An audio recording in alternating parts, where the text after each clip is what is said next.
become silent.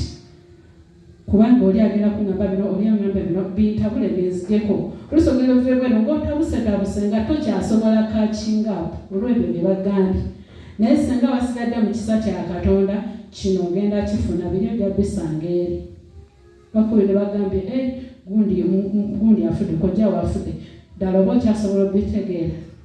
Naye oli amaze okufa agenze esasulira oba waggulu Yesu yeebazibwe oba agenze mu Geyeena era Yesu yeebazibwe.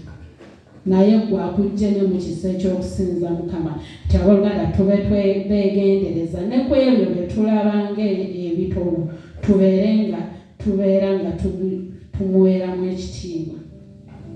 Bayibuli erina wegamba nti ebibe ebinene bifudde naye obuba obutano obumalawo ezabbibu. Ebiyinza okuba nga tokyayenda tokola ki naye ebyo bye tulabanga obutono bwe tutawana budde bwadindya ezabbibu lyaffe ne liggwawo. Haleluya. Nsaba tuwe Katonda ekitiibwa ekimugwanira. Ebitulemesa okuddiza Katonda ekitiibwa tubyeggyeko. Bwe buba budde bwa Mukama bumuwe. Bwe kuba kutambula bulungi tambula bulungi. Haleluya. Tujja kusobola okuwangula, tujja kusobola okuyitawo, tujja kusobola otuuka mu bulamu obutagwawo. Naye bwe tunaaleka ebintu ebitono okutufuga ebyo ebitagulumiza Katonda, Katonda n'alabira ddala nga mutuufu tumuwadde ekitiibwa naye nga tayimu yeekuggyeeko ku mugendo. Essimu n'ekusubya omukisa gw'olunaku ogenda okugivaako. Ogenda n'ogikwata anti ndi wano ate omwana ali bubi ate biki ng'ekyamazima oli otya n'omugaa nti sigenda sobola kujja. Kitegeeza olina okuddira mangu okwatawo ensawo y'odduke osisinkana oli naye ate wavuddeyo eri ng'ozze kusinza Katonda.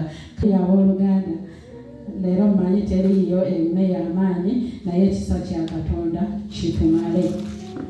Lumu nalootaza okukola olw'esande olwo lumenya naye lumu ne ndoota ng'omukulu w'ejja akeera nnyo ku makya okujja nalesa ebyokulwanyisa ali mu ggaba ndaba awa Simoni awa Pawulo oba wani omulala eyaliwo natuuka nga nangamba wona akeera nga nawe oli kujje lino. Haleluya. Nekimanya nina okeera kati gwe owooluganda gw'ogira bw'oyagalidde ng'emwattu ebitiibwa babigabye dda abasajja babawadde dda amayinja gaabwe. Haleluya. Ugenda okuba emirimu tegivaawo lwaki tolina byakulwanyisa eyabigabye yakedde yamaze obigaba yamaze. Haleluya.